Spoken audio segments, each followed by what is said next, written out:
Hello, everyone. I just wanted to say hi and to give you a little bit of my input on what has happened over these past 6 months. Since I've been released from prison September the 7th, I have started a new journey, and this was to be able to become independent and to make a stand for myself. And I have moved from Pensacola, Florida, from my mom and my dad's house. I couldn't take anymore. My feelings and my things that I was dealing with, that I was just sponging from them, was just too overwhelming at times. But now I have made it where I have been on my own now. And I live in Gretna, Louisiana. Okay. And just trying to find who I am now, because who I was is not who I am today. Okay. When I was a child, my father was sexually, physically, and mentally abusive. He made me do some really awful things that I cannot live with myself about. I was about 10 years old all the way to 14 years old that my father was sexually abusive to me. I remember having a gun to my head and trying to pull the trigger, and my mom coming in and trying to take the gun away from me. And then next thing I know, I started getting really out of control. And next thing I know, I ended up pulling a knife on my mother, and I ended up in the juvenile system. I did that as a scare tactic as well as a safety mechanism to be able to end up in the juvenile away from my mother and my father. I spent some time in the juvenile system, and then October 15th of 1997, my father died in my arms from a heart attack, and I tried CPR and it didn't work. My mother and my sister always thought it was my fault for my dad dying, and like I was God. Wow, like even though I really was angry with the man and on what he did, I still loved him because he was my father and he's the one that helped give me life. Even though God is the one that gives you life, it was his seed that implanted with my mother's egg. So then, therefore, it was a part of him, and I'm a part of him, but I will never be like him. Then during that time, my mom decided to pick men over us kids. She decided to be able to go to the clubs, get drunk. She did. I will give her one thing. She did what she had to do to keep us afloat, and we survived. Then from there, I did credit card fraud and identity theft, and that was of my half brother. He's told the cops that I was adopted, but no, I am of my father and I'm blood of his blood. So, whatever they want to think. Then, all of a sudden, he was married to another woman. She took our mother's social security that we were supposed to get from my father. And then my mom trusted a man that was a con artist that took her money, and then we ended up on the streets. Well, when I was going through my dad's Masonic and Vietnam folder, I had found a birth certificate and social security card under my half brother's name. And so I went to the DMV, faked it to make it, and I got an ID under his name. And then next thing I know, um, got credit cards. And from there, went to get $15,000. I flipped that $15,000, kept my mom and my sister afloat, got them a apartment in New Orleans because I had went to New Orleans and found a relationship with a man named Joey. And next thing I know, that didn't work because my mom wanted to live in the past, and if you live in the past, you'll die in the past. So from there, I got into the gay community. Yes, I'm. Hey! And so I really have to thank the gay community because they help uplift me and make me a better person. You can hate the gay community all you want. You can say that gays are going to hell. They're going to hell. They're going to hell. But you know what? It also says in the Bible, judge you not unless you want to be judged. So, who are you to tell a heart not to love someone? If a man and a man loves each other, and they do it with the intent of love, then There's nothing wrong with that, in my opinion, and in my perspective of life. Okay? Now, just like a straight man goes and sleeps with many women, that's a sin. Okay? So, if a man sleeps with many men, that's a sin. That's adultery. Okay? Get the word adultery right before you start judging somebody.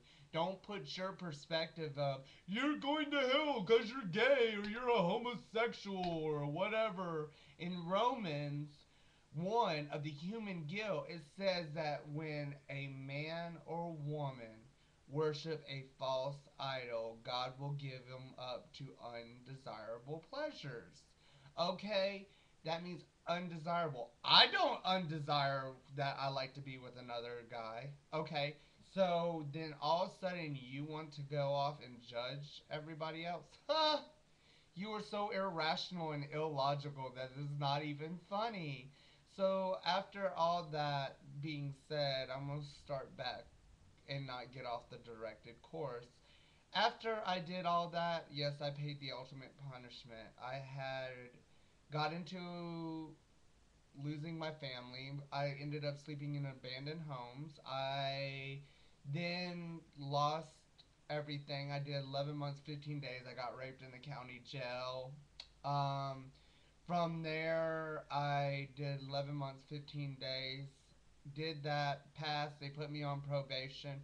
I went to go home, and then I didn't have a place to go, so I stayed with Robert, which was another ex of my past life. And all of a sudden, he had problems because he was in the military, and he had problems with his sexuality because y'all want to say he's going to go to hell or he's going to lose his job, which, if you can fight for your country, who are you to judge somebody for who they love? So then his anger, my anger just collided. Alright, so I went to go home, and my mom's boyfriend at the time, Hank, was very mentally and physically abusive to my mom and had her scared. So when I went home, he pulled a gun on me and said, "No faggot is going to live under this house."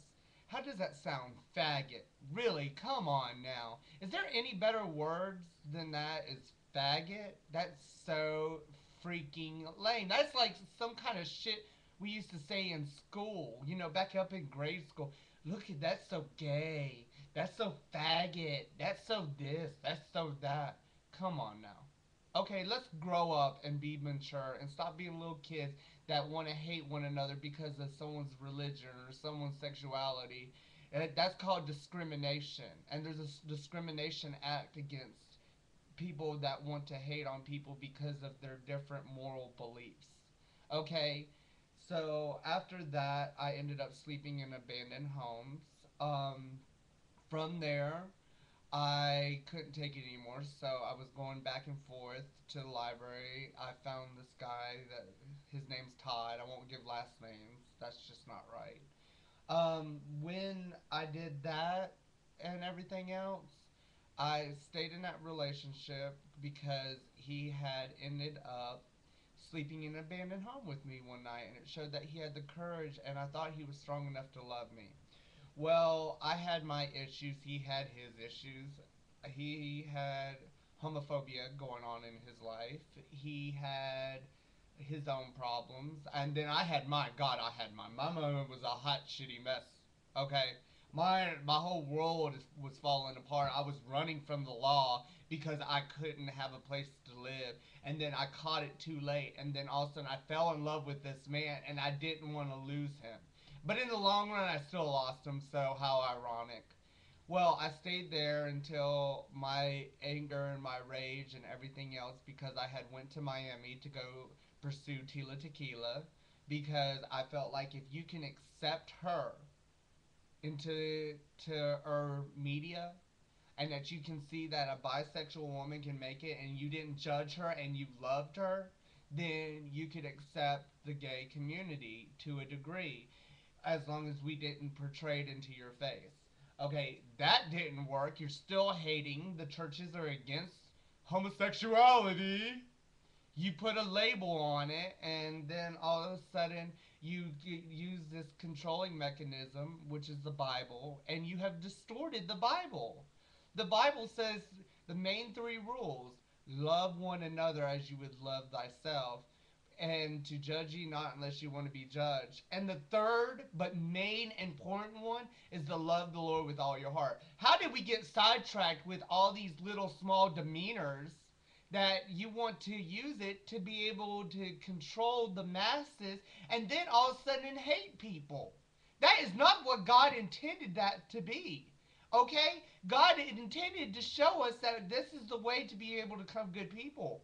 And then all of a sudden you turned it into the wrong, stinking ass thinking. And I just can't understand this. And you then all of a sudden say, oh, okay, Sodom and Gomorrah, it was because of homosexuality. No, it wasn't. There was many other sins and there was many other things going on. It was like Sin City. Okay? So then all of a sudden you say that homosexuality is the reason for Sodom and Gomorrah. Okay? Get the facts straight before you start casting stones. It's like Jesus Christ, okay, and the prostitute. Whoever has not sinned, cast the first stone, he said unto the people in the city that was about to stone the prostitute. Or if he can forgive the prostitute, he can forgive anyone. He teaches us about forgiveness. He teaches us about love. He teaches us about not judging people. And you have distorted his grand design and his truth. And you have now caused your own apocalypse because you want to hate one another and cause wars and cause destruction. And everyone that has hate in their heart is the reason the apocalypse is about to happen. It's because we can't love one another and we can't accept one another for a different walk in life. Okay? And then we want to cause wars and destruction and mass anarchy.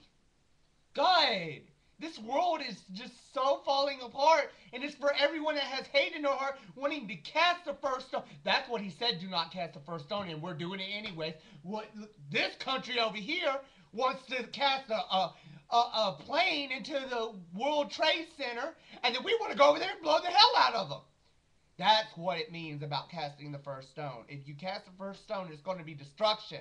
Okay, and then they cast the stone, and then we want to cast back, and then there's a war and anarchy going on. God, don't you see this? Well, after that, I had did 3 years in a relationship. I had judged him, he judged me. We turned into a evil, destructive force in each other's life, and we started hating each other. And then it was best man wins. Okay, it just sounds like what the war is. The best man wins. That's that's foolish. That's childish. That's immature. I mean, that's pride. That's ego getting in the way of everything. So after I did that, I had did uh came back. I got very angry, very hateful because I lost my dream. I felt like I didn't have a chance in life to be able to accomplish the dream. So then after that, I blew up on his mother because his mother was a homophobic person that was two faced. She would be nice to him and tell him what he wanted to hear, but behind his back, she was being two faced. And she would say things that were very hurtful and she judged. So one night on after Memorial Day, after I gave my tribute on MySpace to my father and everything else, I found out I had a little dachshund, which saved my life when I was over medicated at Vanderbilt Mental Health. They gave me a lot of medication. And from there, that little puppy saved my life when the apartment caught on fire. So when I found out that day that Diane had let out my puppy and that puppy could have got hit and everything else, my heart went out because I that was my life. That was my little girl. That was my heart. Her name was Destiny. And then I blew up and said some really hurtful things that I should have not said. I should have just held it, but I didn't know how to control my temper. My emotions were very raw, and I know what it feels like to have emotions very raw. It makes you really think irrationally and illogically. And so I blew up and I said a lot of things, and I said a lot of things to Todd, and I regret that to this day. But I've learned that you have to keep moving on. So then all of a sudden they kicked me out of the house. I had to sleep in the abandoned car in '08. And three times God gave me a chance to change my ways. But no, my emotions were so raw that I didn't want to hear what God